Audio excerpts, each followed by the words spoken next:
Welcome to episode 171 of Sports Geek.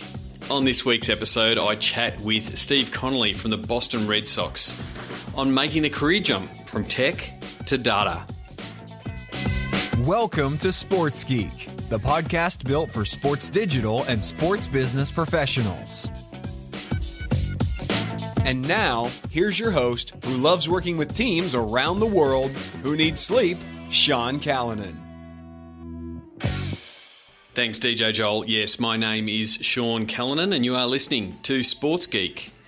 You might be doing that on your favourite podcast player, but you also might be doing it at sportsgeekhq.com. I'm always fascinated when I get in the libsyn stats of the podcast to find how many people are actually just listening on the website. Appreciate you doing so if you've just done it recently or if you've been listening for a couple of years, and you might recognise the voice of my guest this week. Steve Conley works at the Boston Red Sox and has for many a year. I've known Steve for a long while through our association with the Seed Conference. He was actually on the podcast way back on episode 14 when I had a few of the people at Seat, and then it was Kansas City in 2013.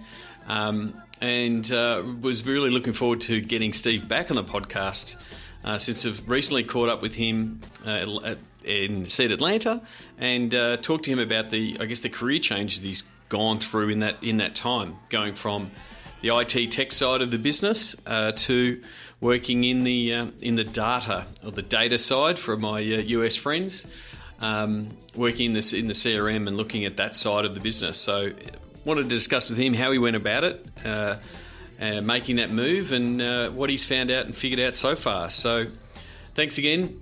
I hope you enjoy. Thanks for listening, and I hope you enjoy my chat with Steve Conley from the Boston Red Sox.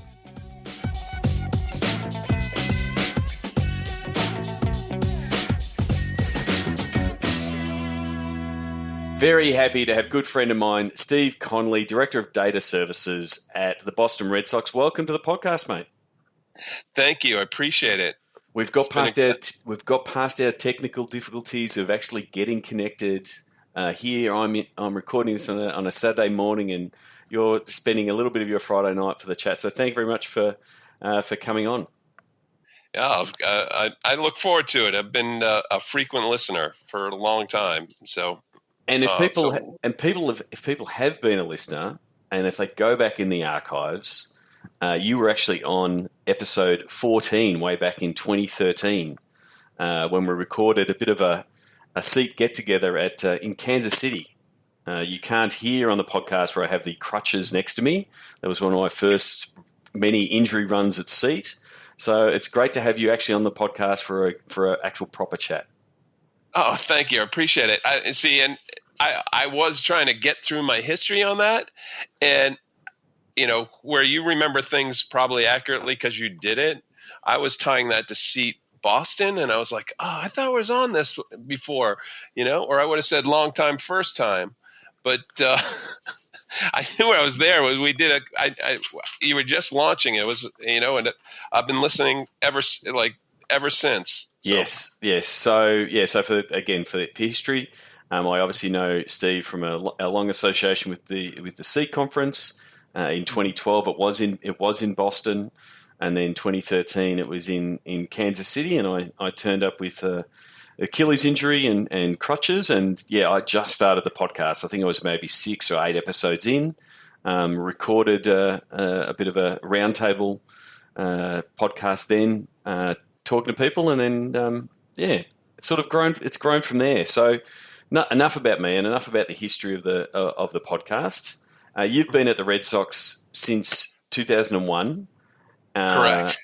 So let's take us through a bit of your history of your time at the Red Sox, so we can get into your current role. Sure. And when I started with the Red Sox, 2001, the team was it was up for sale. So, and I was working for a company that was right at that point in time doing staff augmentation and trying to work on that whole IT pyramid concept and capture that .com bubble that burst. So I was like, I had come in probably at the top of their game, and I felt like the Grim Reaper because the company just starts going down, and I was redoing the network, and all I was doing was closing offices, and things weren't looking well on the balance sheet, and I had a connection back, like how things work in networking and, keeping in touch with people. My college, the college that I went to is Northeastern University in Boston. Yep. And it was the first job that I had. And one of the partners that I made a really good connection with, partner in charge of tax at the time, ended up being the COO of the Red Sox. And they knew that they needed to update their baseline IT before they sold the team. So I was just kind of going in and, was like, all right, well, I can do another year or so, figure out what'll happen from there. It'll be good to have that logo on my resume. And, after the team gets sold, we'll see what happens. But I went in with the concept of this is a short-term gig, and now I'm still here.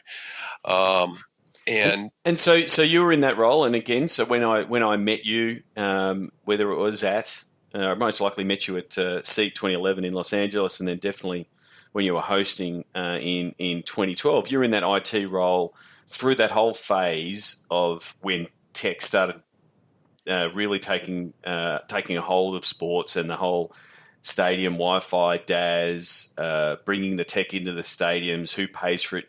You worked with the Red Sox and obviously Fenway around that whole piece. And through that whole, I guess, technology renaissance, if we want to put it that way, where tech was getting rolled out, and there was that conundrum of how does it get paid for, how does it get rolled out, what do the fans, what can we roll out? Right, and yeah, definitely. And at that point in time,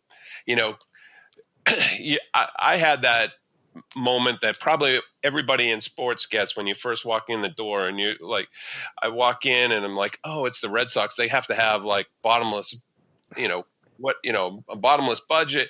Things got to be like the best equipment, and I walked in and it was a network, essentially circa, 1995, and not everybody had email. They had, there were still typewriters in the office. Yeah. When you wanted to order something, you had to put a form in triplicate. It was just a whole sleepy organization that just ran the business of baseball, and shut their doors in the winter and then rolled them back up in the spring. That's kind of oversimplifying it, but it was, from that concept, it wasn't a technology-driven company.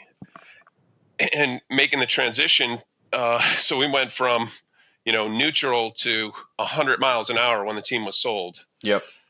And we started the process of renovating Fenway Park, and just enabling IT throughout the process. So I wouldn't say I had the, I didn't work on building a brand new ballpark, but for 10 years, I built the brand new ballpark one Lego piece at a time. It's very much a challenge for those older stadiums. It's a challenge for Fenway. Similarly, for the guys in Chicago with Wrigley, it's like you're not going to go and tear it down. So it's like, well, how do you retrofit? How do you get that tech into the stadium without, you can't disrupt the games. The main product is the game on the field, but how do you continually add those pieces? So it was a bit of, like you said, brick by brick, rolling out a little bit of tech here, a little bit of tech there, upgrading suites and upgrading concourses, that kind of thing. Yeah, you think about just some of the core bones of the infrastructure. Number one being the fiber throughout the building, and I probably cut and recut every piece of fiber there 10 times. The way that we designed our fiber ring, we designed it segmented because you knew that it was going to, one section of the stadium was going to get ripped, like completely gutted, and then you would have to re-put it in. So we did it from that standpoint. And when it first opened up in 2001, we didn't have things as simple as cable trays. Yep. So now after 10 years, the first thing I do when I walk into any stadium is I'm walking around. I'm always looking up. It's just how did they manage all their cable through the building? You know, some of that's, that's just something you can't unlearn. You know. Yeah, I think I recently saw a photo. A good friend of ours, Todd Cafflish, who didn't like all the wiring in his house and had to completely rewire it and line it and get all those cables in the right position. It's pretty much, you've done it that often, it's what you first look at when you're looking at stadiums and implementations. Yeah. Exactly. Yeah. And, we were not only the stadium stuff, we did some really innovative stuff in the beginning with baseball, specifically around,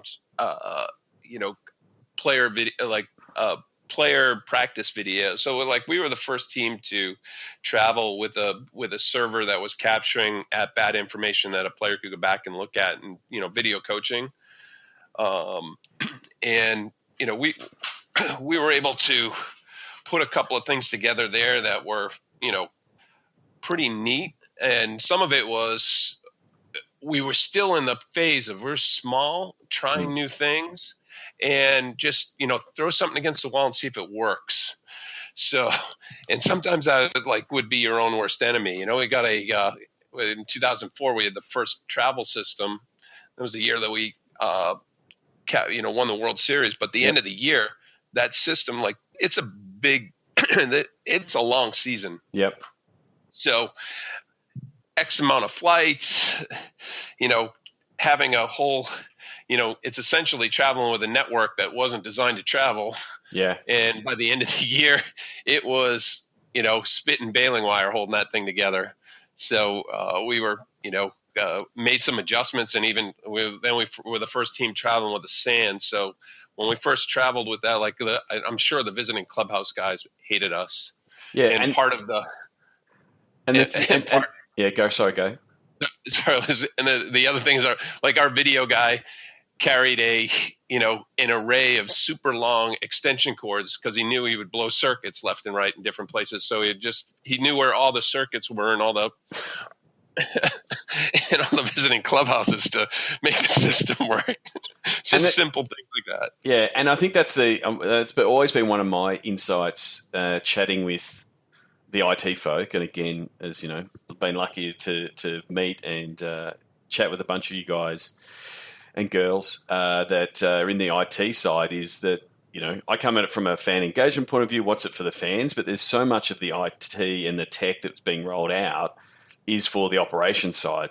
So for the like you said there, the player tracking or the at-bat tracking and for the coaching, which is that's the technology advantage for your clubhouse, that it's that if you can roll that out, and if video analysis that you produce can help get one or two more wins or increase on base percentage, or those kind of things that actually affect winning on the field.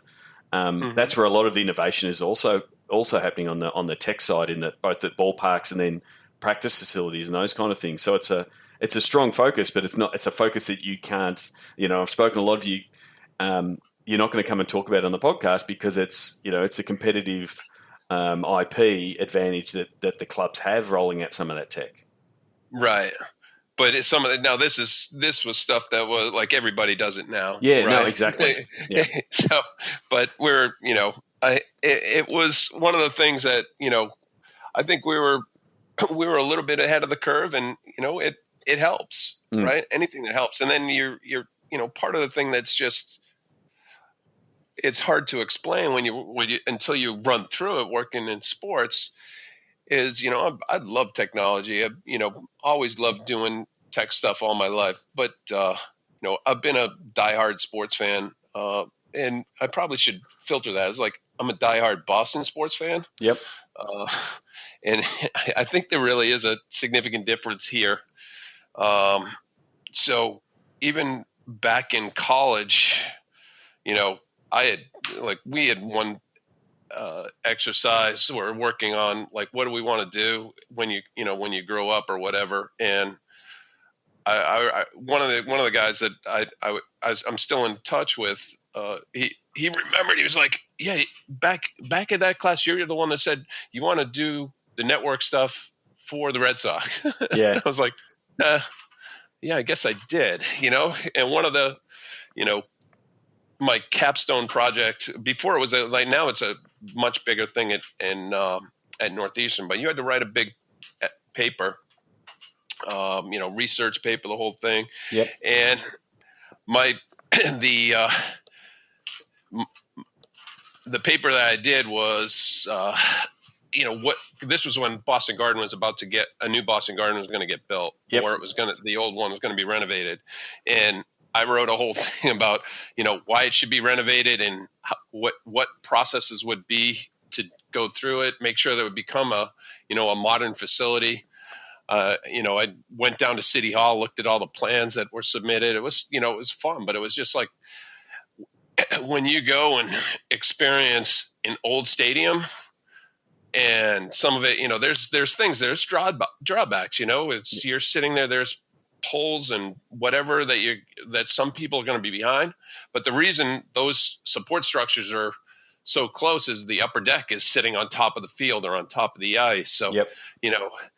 There's more history to it, so I'm like, one of the things I'm more thankful than anything is like our new ownership group saving Fenway Park, and making it the jewel it is. It's a you walk in and that it's an icon. Yeah, so. I mean, I've said previously, lucky enough to go to a game at Fenway, in 2012 around seat, and you can just feel the history when you walk in.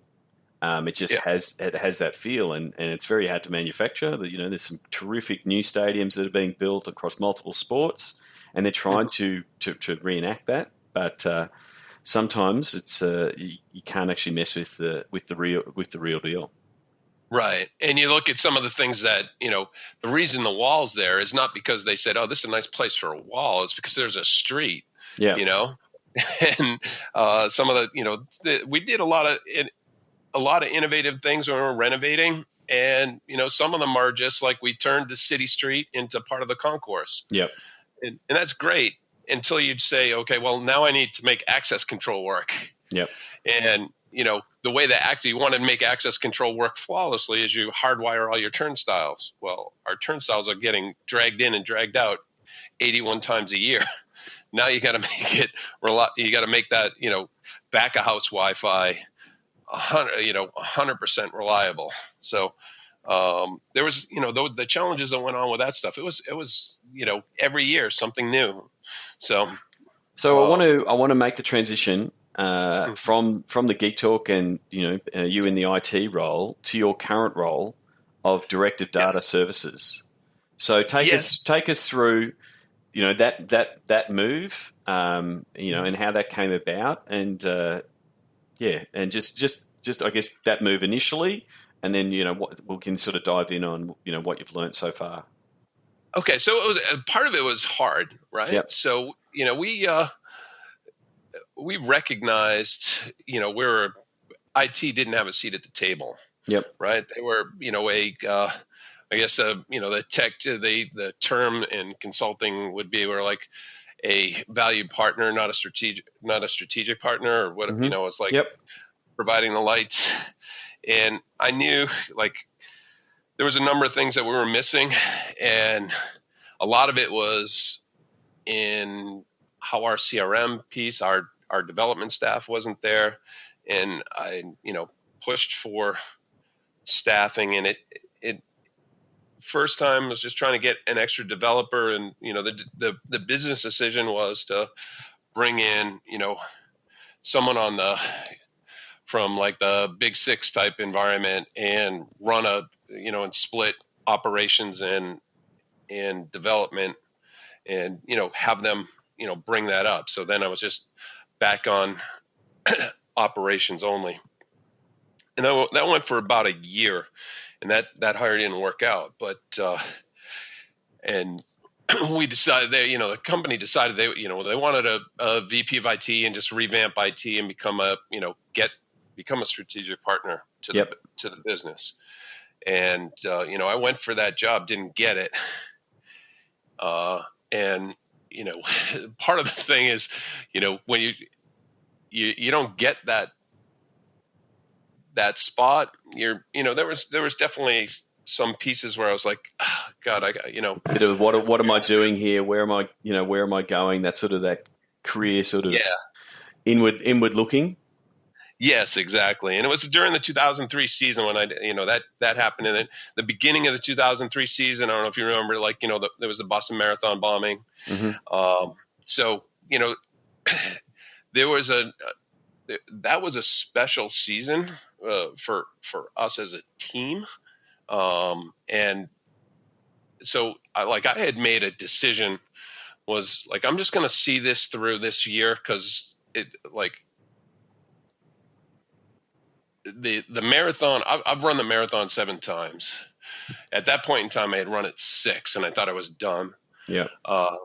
And, I've lived when I was in college, Northeastern, any of the colleges in Boston that are on the marathon route, that it's like a holiday. It's hard to explain. The baseball game's at 11 o'clock. Yep. So that it was designed to, the crowds would roll out and support the runners going by.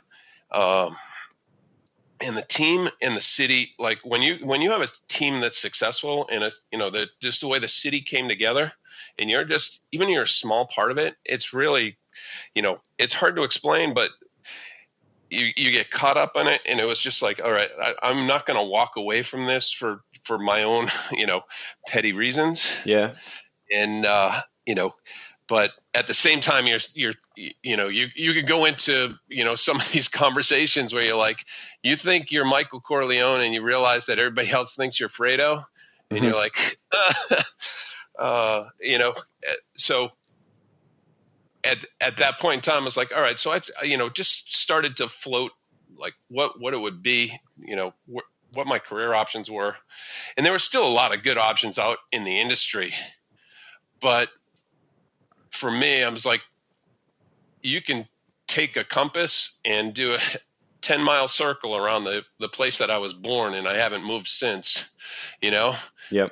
So I'm kind of really got deep roots here, got family here. So it was like, I'm not gonna move away from Boston. We're established in this area. And then, so if you say, I'm not going to move here, you look through the industry and there's not a ton of options if you like going across the industry.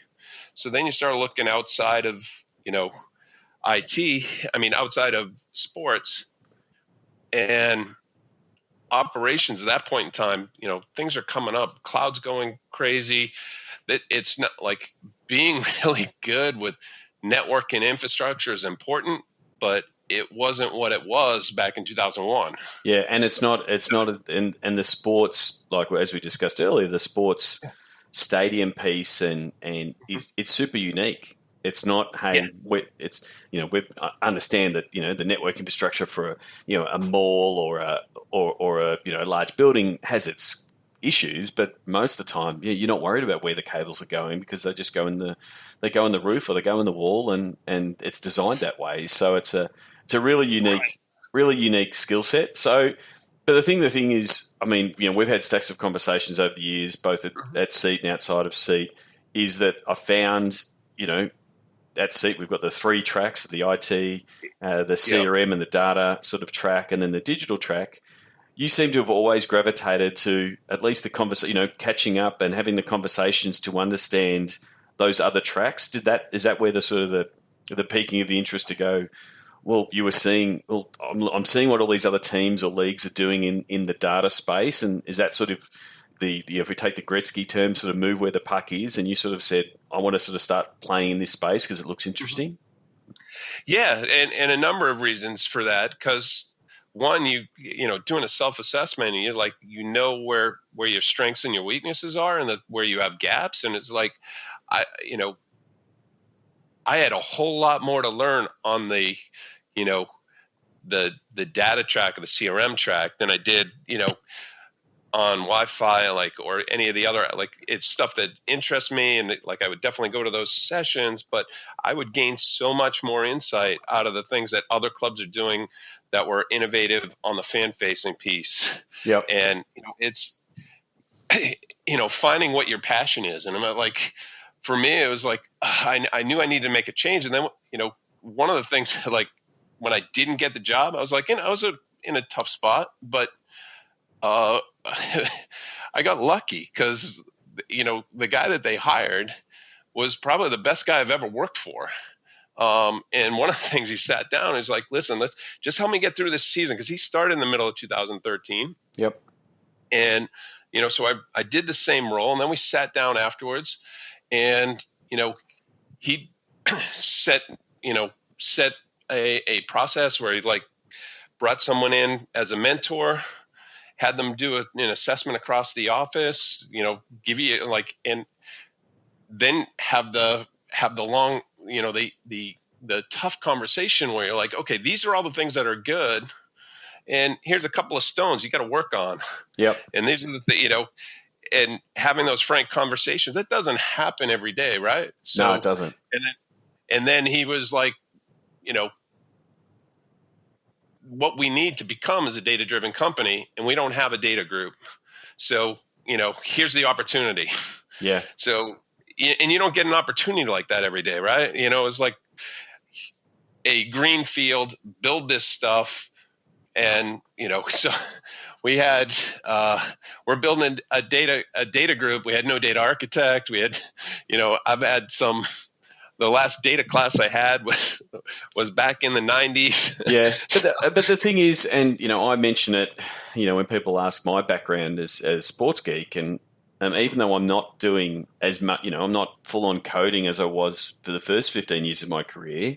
I see tremendous advantage as a digital marketer and what I'm doing in the space on that technology development, coding type background, because I can still talk to geeks. I still understand, the tech that's being rolled out in a software or a website, that kind of thing.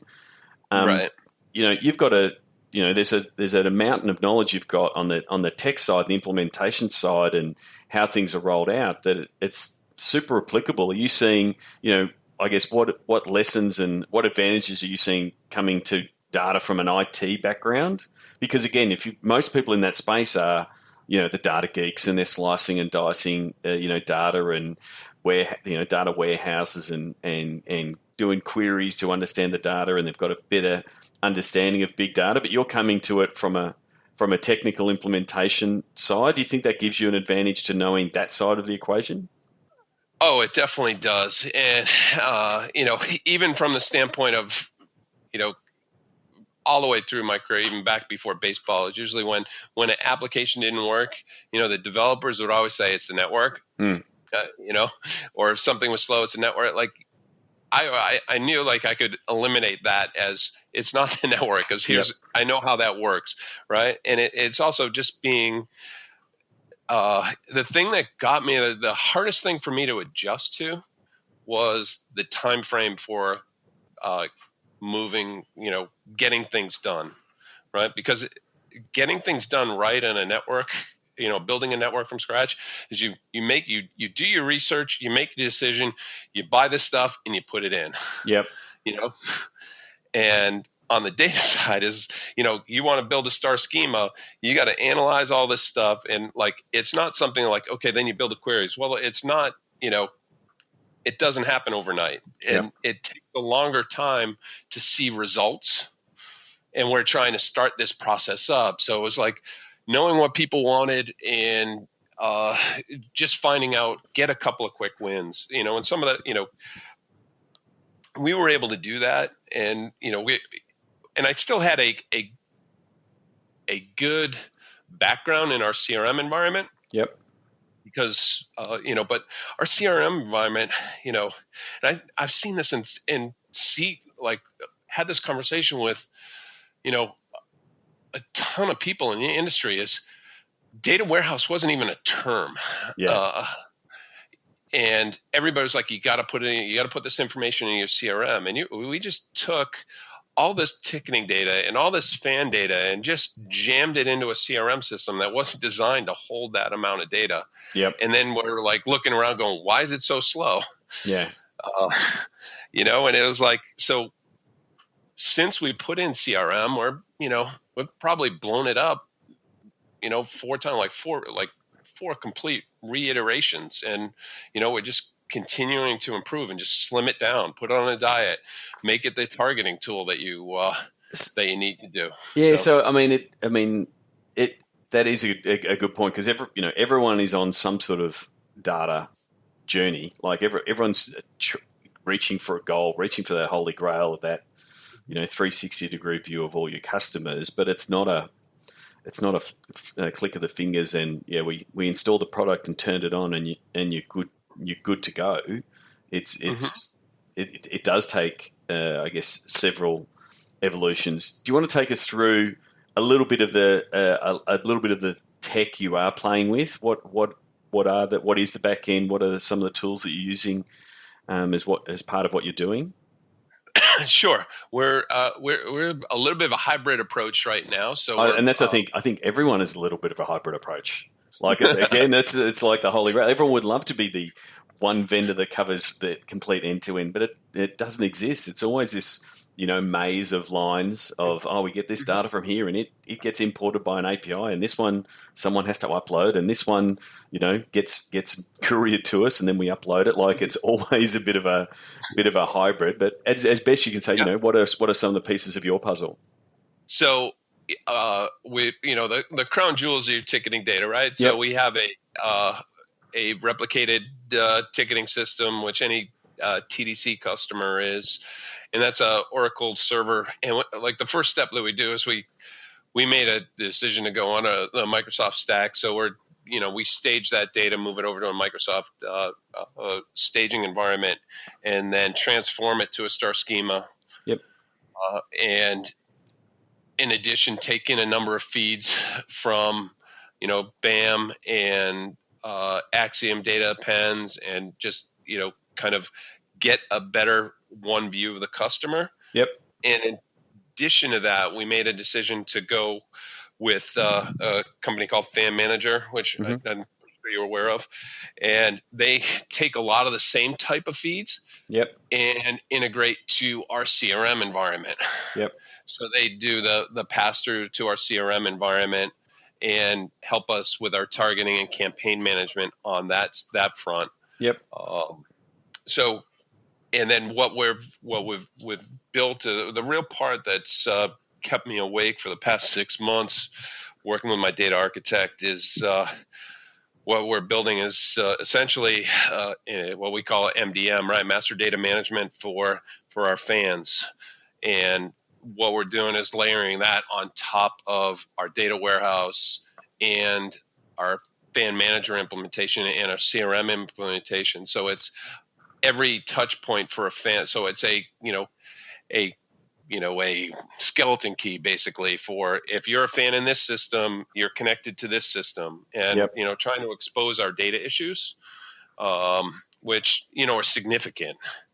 So, and that's, again, trying to pull in all of these disparate sources and get them all talking to one another and saying, yes, this is Sean. He is signed up on the email, and then he did buy a ticket, and then he did use our app, and then he entered a sponsors competition. You're trying to pull all those threads together into that one piece. Yes, and we've made a lot of progress on that. And in fact, I see this year we were talking about one panel I probably regret more than anything else is because I didn't have the correct data in front of me. Yep. When we were talking about sending in emails and it came across incorrectly. So, baseball is tied to BAM, and all of our outbound communication and things like that are tied to them. As mentioned by the New York Times recently, a little known tech company. I don't know if you saw that headline.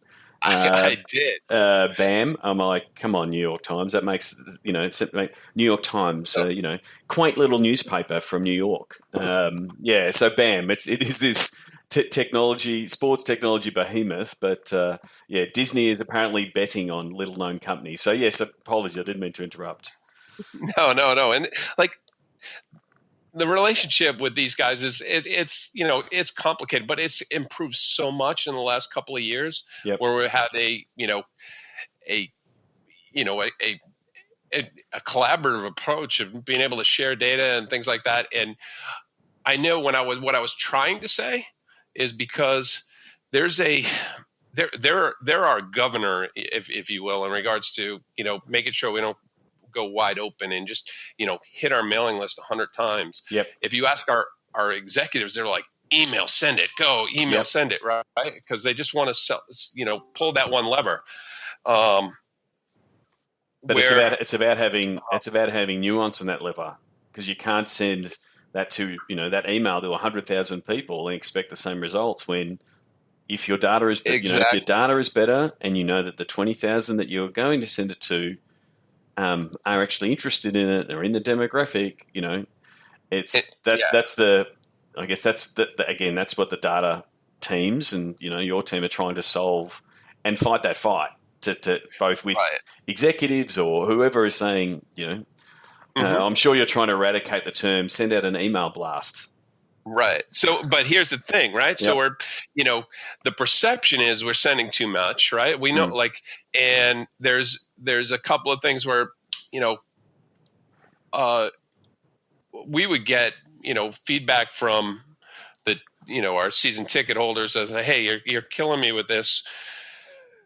And I had one piece of information that I hadn't verified. So, so I hadn't done all my homework. Yep. And I said something incorrect, right? So I definitely regret that. You can correct it. You can correct it here, and make the statement that you wanted to make, or at least, make the statement, that you wanted to make now. So what happens is it's more on the bad data. Yeah. Right. So look, we're pulling in our, the feed that BAM gives us now is like our RU database, which is like people salivate over it because we have 300,000 emails that are collected that you can, when there's how many people are opted in.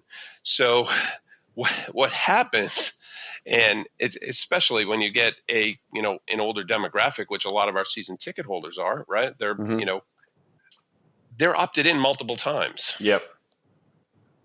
And, until we used our tools to figure out the dedupe process, we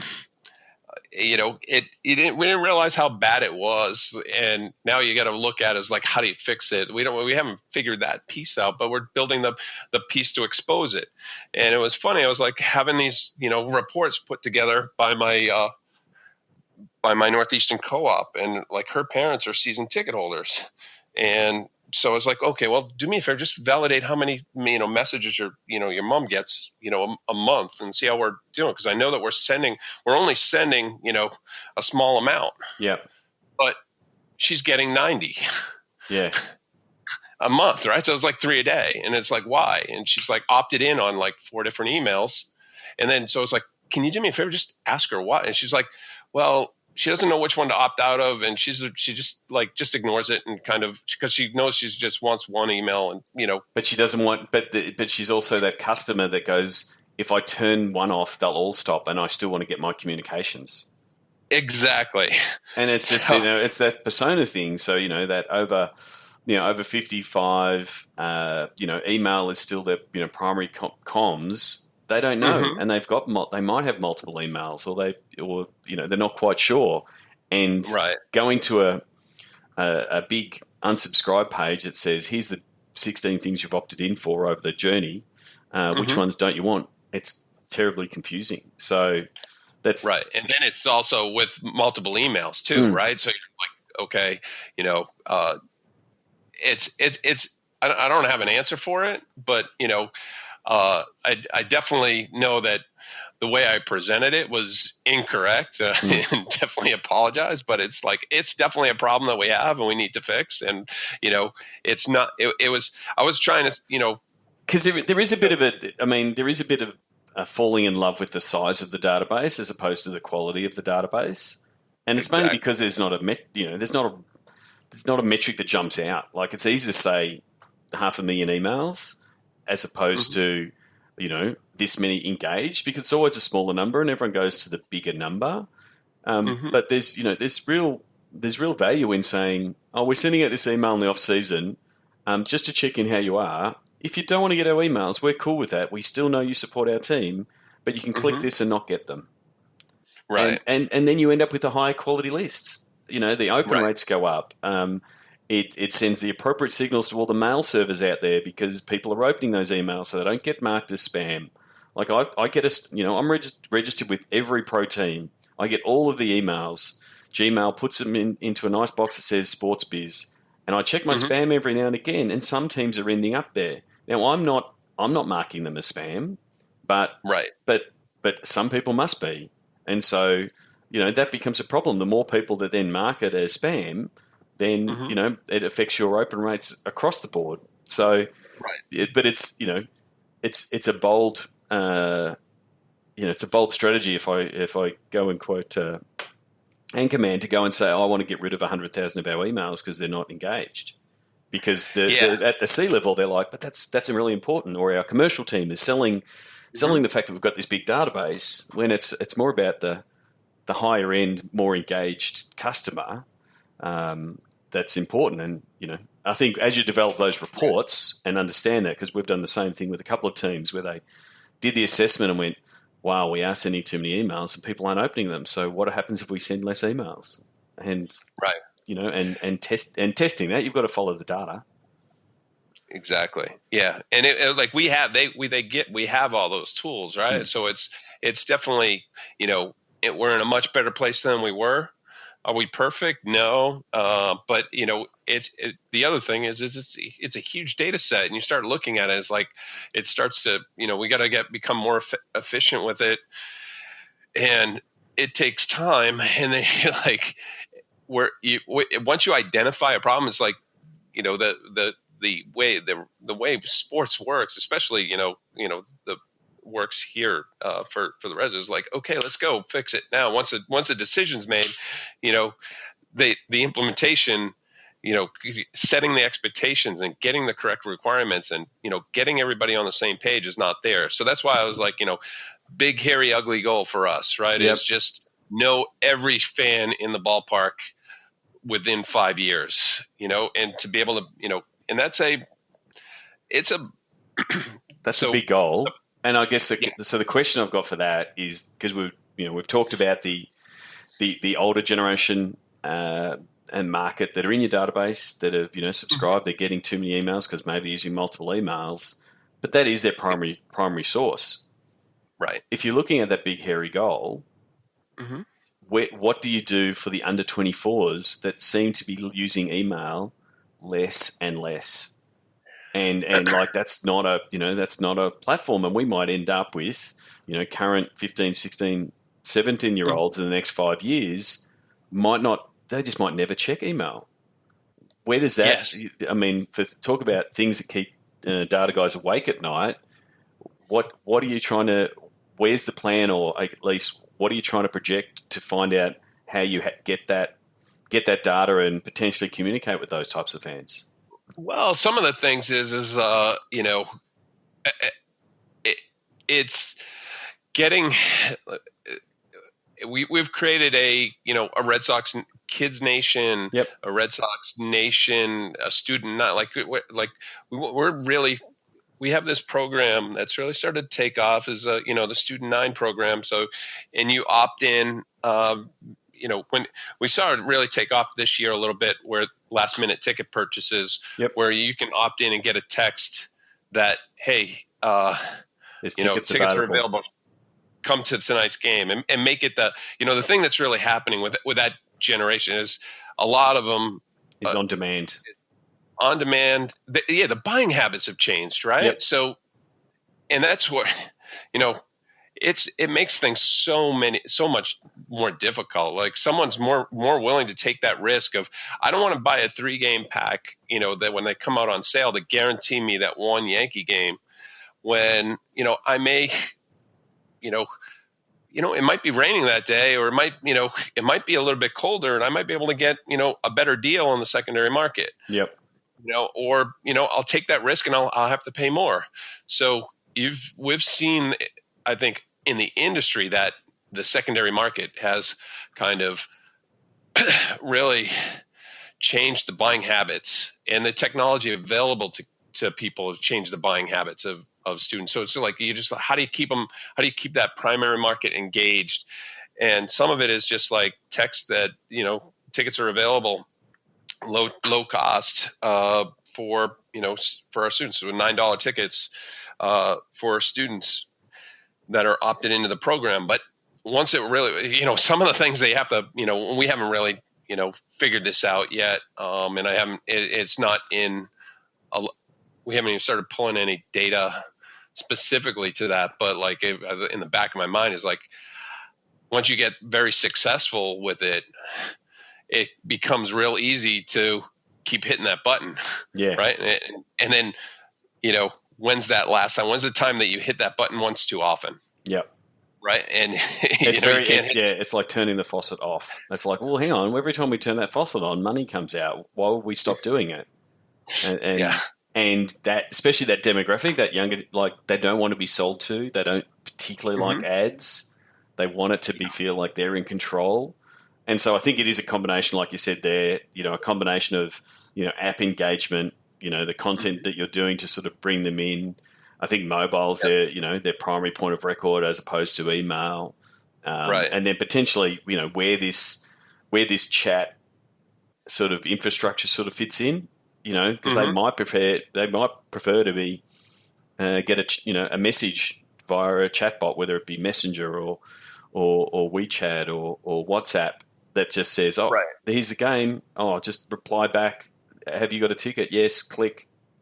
And I think that's stuff that BAM is doing. We all use the app ballpark app to which becomes a data play, but it's also that ticketing play. And again, it's get everybody to digital, right? Get everybody to digital. They're used to hitting the button to get an Uber. They're hitting the button to get some food delivered. You've got to put your sport in that same space. And the beauty of digital is you start getting cleaner and better data. Like, even if someone has 7 emails, you'll be able to start saying, well, this is the account they keep ordering from. That's the primary record. That's the one we want to talk to. And exactly. And your challenge at the other end is to migrate the silver surfers, as I like to call them, the older generation that's just getting on the internet. Get them into understanding how to use digital and how much easier it is, and that sort of solves some of your problems. So and the tough part on that side is getting them to realize that it is easier, because once you get your tickets into a digital format, it's so much easier to manage. Yeah. So I guess like that, part of that goal, right? We have these conversations about, it's like, why, when you give, like, I'm an Amazon Prime member, right? So I know, like, when I search on the web and we buy stuff on Amazon, they're going to feed me ads based on their what all my search critiques are and things like that. So, and they'll serve up stuff that they think is in your best interest. And, 9 times out of 10, they're right. Yep. So, I'm willing to, or Disney gives you that magic band thing, so how do you get that same type? Because I don't think that, the younger generation they're not fans. I think that's completely wrong. I think they're just as passionate. They're just have a different way to reach, right? So it's like, find what works with them. And they consume it completely different, whereas, your dad and my dad would sit down and watch a whole game, and that's what they would do every time their favorite team would play, whereas, our generation would watch and go and still understand the whole season ticket and that kind of thing. But now we're moving to, yes, I want to be a fan. My son's a fan of the same sports I am. But he just goes to the game, and that's how he consumes, or he'll consume the content differently. So it's just the consumer behavior in how they're consuming it and how they want to purchase it and how they want to show their fandom is changing. And so that's the piece that sports needs to evolve. And I think tech plays a really good play in bringing that all together. But it's still something that a lot of sports are looking at, and especially around the ticketing piece around how do we get the cheeks in the seats? How do we still get people there? Because it's still, that's the primary goal of, a lot of the work you're doing in the data side is to make sure that you're still getting those people turning up and continuing to solve that problem. Right. And, I'm lucky at who we are, right? So we're blessed. I have this conversation with Wade at the Twins a lot. And some of the things, I'll say like, we came up with the term, it's like first world problems. Exactly. Anybody, if I did my complaints about too much data, too much this, too much that, like, how do you manage this kind of stuff?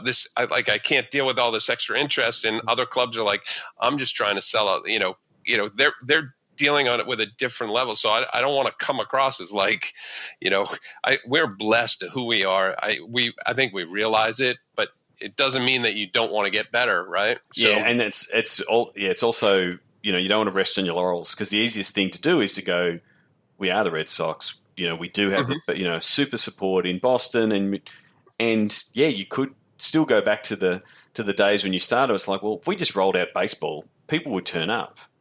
Right. But if you're not moving with the consumer and moving to where they're going, at some point those consumers just won't turn up. Exactly. So you've got to always be looking to innovate and engage your customer, keep them involved, and do the things that keep them as passionate as your current fan base. A lot of sports these days have that older season ticket base that are of a different generation that as they get older they won't they won't be there, and so what does the next generation of fans look like? Because it won't be exactly the same. So, the mix of, different packages or single games, how the secondary market plays out, especially in the US. That's pretty much what the next 5 to 10 years are going to look like, especially on the ticketing side. Right. Yeah. And the other thing that's going to be like, and this is way above my pay grade, but it's just something I like keeping an eye on, is what's happening, because it's tied to the next generation too, is what's happening on the broadcasting rights and things like that. Because, I don't think that, like, you look at, like, one of the things that's always on the radio now is just like the numbers are down for NFL or whatever. Yep. And I don't think that the interest is down, or that, I just think it's how people are a big factor is that, streaming's become a bigger play. There's other things there's so many more entertainment options available now. We've gone from 10 years ago having a couple of regional networks and, regional radio, those kind of things, to far more national players, far more digital players. Right. We've got Amazon obviously dipping their toe into the space. We've got Facebook doing the same. We've got Apple just sitting there with buckets of cash. Right. They can just come along and just say, well, we want all of these games, and they're all going to be on our devices. So we don't know how that's going to play out. But then the other side of it is, we could see this all break up, and the broadcast and the ticketing and the live experience, they might all come back together. Like, it might be that you buy your digital with your tickets and you become a season ticket, and that's a new product that is sort of not really available at the minute with the structure of the rights and those kind of things. But there's these new products that could evolve with the different partners. Yeah, and it's, again, it's way above my pay grade, right? But I think it's from a, just a sports fan and like a historical part of sports. I think it's history repeating itself in a number of ways, where, when baseball first became, when radio first became a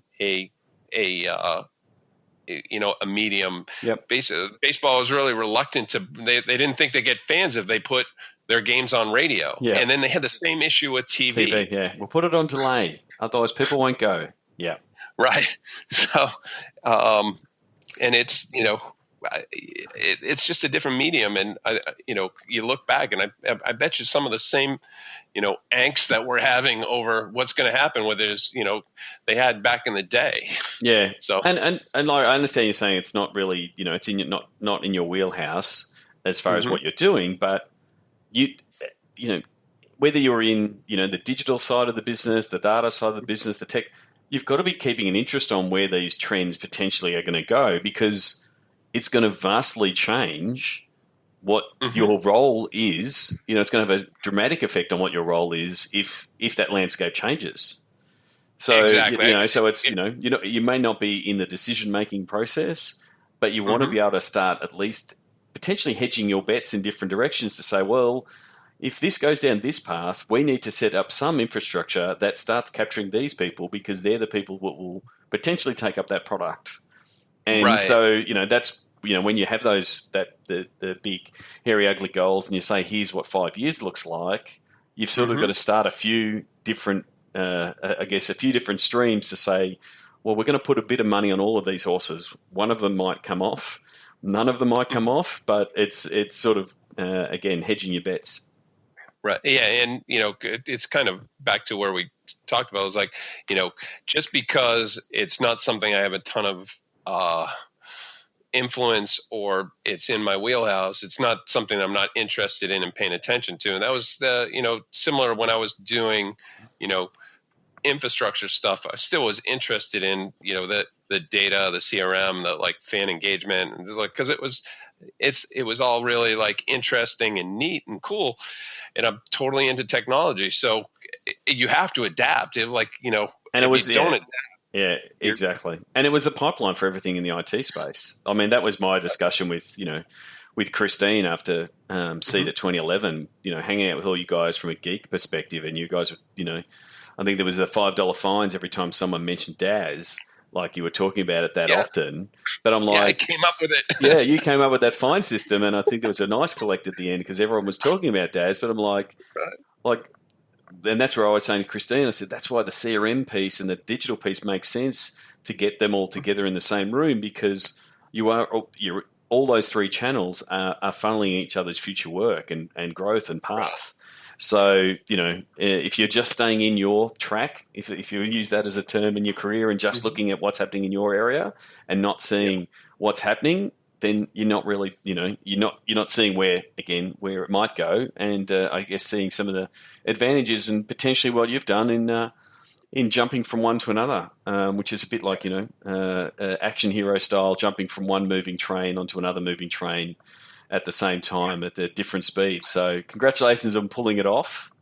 Thank you. I want to finish with the Sports Geek Closing 5. Do you remember the first sports event you ever attended? I have been thinking about this because it's like, I'm getting too old. My memory kind of ties together, and it's either you can do the Wonder Year style amalgam where you can sort of smash two of them together. If the internet can't check it, no one will be fussed. Right. Well, I won't tell the year. I know the opponents. It was. I remember going to Midsummer one time when I was like 8 or 9, I think, to a Red Sox Mariners game, and it was phenomenal.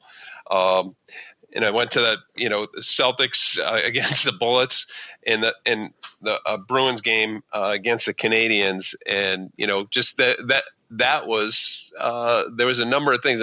It was all within a 1 or 2 year cycle. So and like being in the old Boston Garden where you're like, I remember our seats for each one of those things, because I was behind home plate for the Mariners game. Those Sox Mariners, I was in the gallery in the garden for the. And so that would have been in the 80s, Larry Bird era. Yeah, it was actually it was before Larry got signed.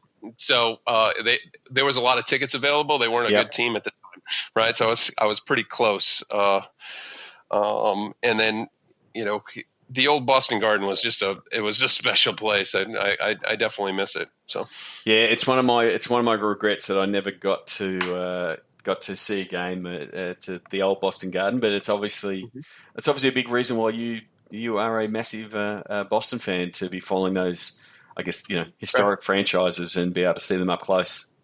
Yeah, exactly. And do you have a favorite food or a go-to food or a favorite food memory at a sports event? Totally beer and hot dog. Beer and a hot So, dog. How many? yeah. How many condiments on the hot dog?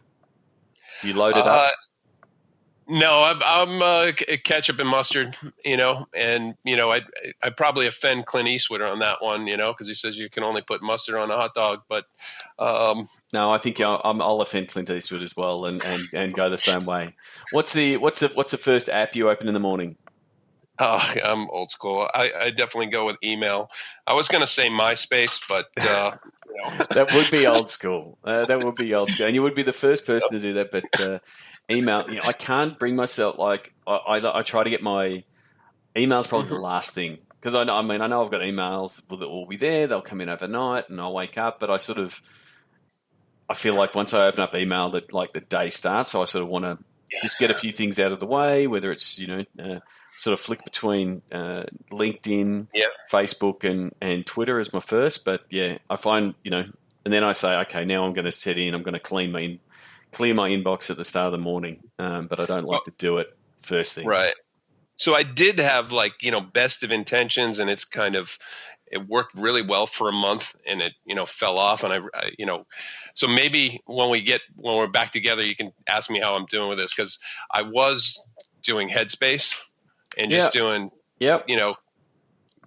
getting 10 minutes of meditation before I get started. I thought it was really helpful, and I've been. So I recently read Hal Elrod's Morning Miracle.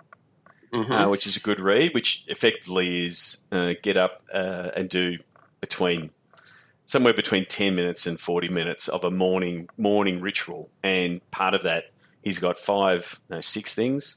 He terms them as lifesavers, but it's the savers piece. So silence, which is meditation, affirmations, visualizations, exercise, and scribing. So writing daily, doing a daily journal. So I've been doing that for the last couple of months.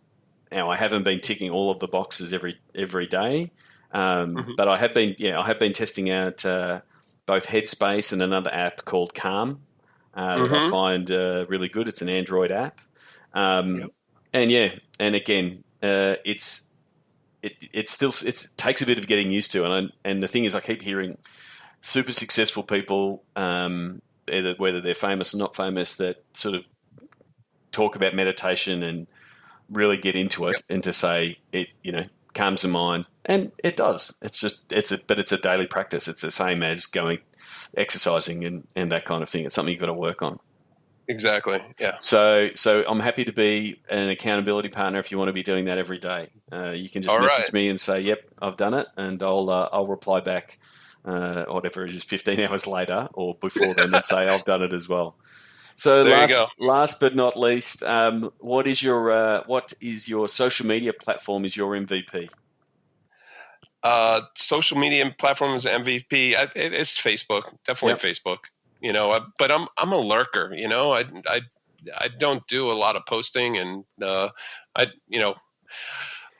go onto Twitter for news and things like that. But it's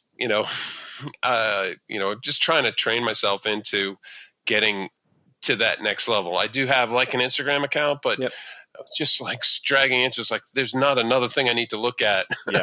So I'm not like more of it.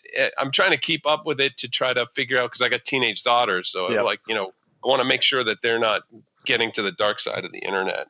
Yeah. Well, unfortunately, the thing is being a geek, and if you've taught your kids some geek skills like I have, they know how to hide their dad from their posts. So and then the other part of it is you also want them to be you want them to live their life and not be worried that you're watching all the time. So it's a bit of you want to watch over them and give them the space. So it's a challenge of being a digital dad, I guess.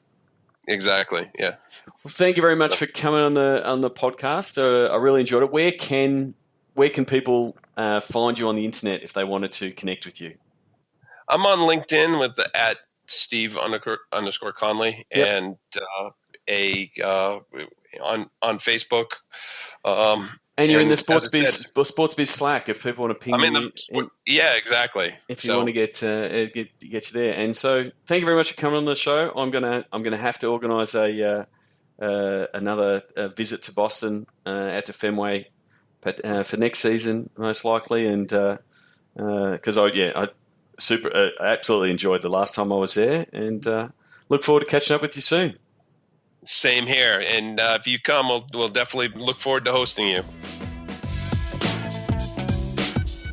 Want to start driving more revenue from digital? Go to sportsgeekcampaigns.com. Thanks again to Steve Conley. You will find him on Twitter. He won't be tweeting, Steve_Conley. Or you can actually send him a message and tell him you listened if you're in the Sports Biz Slack community. S. Conley.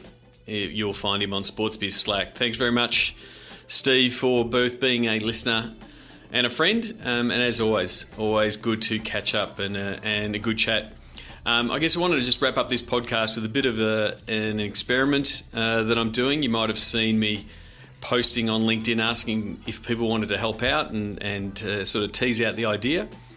So the idea is a bit of a social experiment where I'm looking into what some of the current meme trends that are happening on the different platforms. And one that I have seen in my Facebook feed and is doing quite well is a very simple execution called Yes No, where they simply ask a simple question with the end, and then they ask a simple statement, I should say, and then they end with Yes No. So I wanted to test out whether that would work in sports, and then also see if that would work from a point of view of growing an audience and seeing if I can get engaged audience in that space. So it's a bit of a challenge to see if I can build out what would be known as a meme platform or a meme asset, but then also making sure that then actually analysing that asset and is it, as suspected, a 16 to 21-year-old type sports fan that are engaging on Facebook in this manner. That seems to be what I'm seeing on the Yes No page that I'm currently seeing. That they're the type of people. So it's a couple of ways you can be part of the experiment. You can simply nominate your sports Yes No by just going to the Google form. I pretty much that's what I wanted. I wanted a wider array of sports in the US sports market and knowledge of the sports market. And then some people I'm more than happy to add people as editors to sort of learn my process around community management, especially the stuff that we do from an ads point of view. So this is, I guess, the secret sauce for us is to play around with the ads manager to see if we can get different engagement on different posts. And then the last bit is just, I guess, having your eyes over what we're doing from an ad execution and analysis point of view. I'll be running most of the ads with my team, but I'll be sharing all the learnings along the way in the private channel that we've got in the Sports Biz Slack. So don't expect it to be a lot of work for anyone who wants to join in. It's more of a learning exercise for everybody. At the moment, it's, I think, 7 days in. We've got an engaged audience of about 700 people in the US, and getting some good traction on a few different posts. So, if you're interested in that, I'm not going to share the link in the show notes because I'm trying to keep it a little bit private. But I can share you the details of the experiment. If you're already in the Sports Biz Slack, let me know. I'll share it with you there.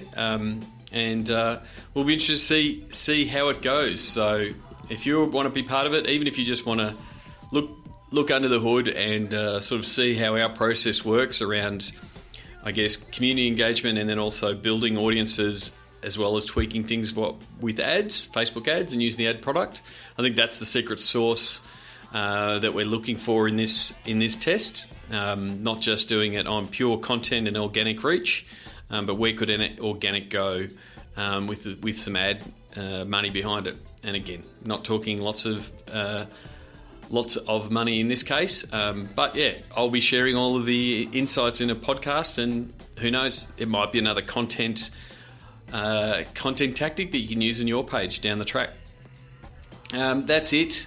So yeah, if you want to contribute or join up, please send me a message, tweet me, hit me up on LinkedIn, or just send me a message if you're already in the SportsBiz Slack. If you're not in the SportsBiz Slack, simply go to sportsgeekhq.com/Slack and sign up, and send me a message. The sounds of the game for this episode come from last week's Melbourne Cup. Just as the race got started, the roar as the horses went past the crowd on the first lap at the famous Flemington Racecourse. So I will stay tuned for a full recap of the Spring Racing Carnival in a future episode, in some of the things that both I witnessed, and then looking behind the scenes of what they're doing from a digital sponsorship event activation point of view. But until next episode, my name is Sean Callanan, and you've been listening to Sports Geek. Join over 1,000 sports business executives in SportsBiz Slack. Go to sportsgeekhq.com/Slack. Please leave an iTunes review for Sports Geek. Go to sportsgeekhq.com/iTunes. Find out how to drive between $8,000 and $30,000 in profit for each digital campaign you sell sponsors. Check out sportsgeekcampaigns.com. Just like Jimmy Butler, you can call Sean anytime at 614-407-0407-200. Stand by. And they're racing on the Melbourne Cup. Juvenile jumped away only fairly and got a little bit of a rush. Single Gaze out well. Towards the inside, Max Dynamite midfield early. Johannes Vermeer out well. With Boom Time and also Ventura Storm. Max Dynamite behind them. Speed from the outside. Hartnell is coming over. With also Marmello, Sisfontaine and Galanta's very deep on the track. So one of the course proper after they complete 400. Boom Time is the leader with Sisfontaine and Galant. Marmello behind them, followed by Johannes Vermeer, the inside of Hartnell. Max Dynamite about 7th on the rails. Then Al Mandan, who's 3 wide around Ventura Storm, rekindling on the fence. And then came Single Gaze.